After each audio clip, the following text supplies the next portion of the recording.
595 po ang kanyang G-score sa GCash mga kaibigan, at may plano po siyang mag-advance full payment. Ang kanyang tanong, magkano kaya yung po pwede niyang ma-reloan? Ako mga kaibigan, tamang-tama po mga kaibigan, dahil ang nakalagay po ngayon dito, ito po yung guidelines po ng G-loan sa lahat na may mga planong mag-advance full payment at yung mga tapos na po mag full payment, no? Narito po, basahin po natin.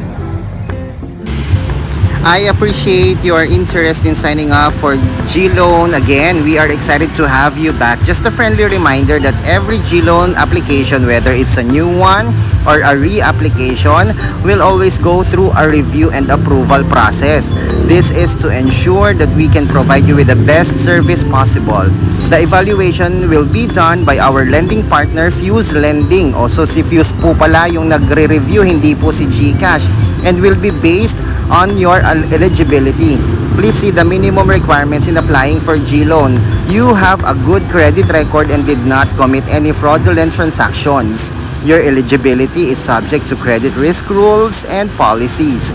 You maintain a good G-score mga kaibigan. So yun pala po, ladies and gentlemen, hindi ko mo repeat loan na kayo or nag-advance full payment na kayo, agad antimano po kayong makakapag-re-apply for another G-loan. It will be treated as a new application under evaluation pa din by Fuse Lending. So hindi po garantisado mga kaibigan na kayo po ay makakapag-repeat loan sa G-loan. So ayun na nga po mga kaibigan, hindi po pala basta-basta kung nakapag-loan ka na, nakapag-advance full payment ka na, ay pwede ka nang makapag-reloan ulit, dahil naku, may review po pala ulit at may eligibility po pala ulit na titignan si GCash bago po kayo makapag-reloan. So sana nakatulong po ito kung kayo po may planong mag-advance full payment at mag-reloan, ladies and gentlemen. Kung may katanungan po kayo, please comment down below. And syempre, ladies and gentlemen, tuloy-tuloy po ang ating cash conversion ng inyong mga G-Gives. Just comment down below at tutulungan ko po kayo na ma-cash out ang inyong G-Gives.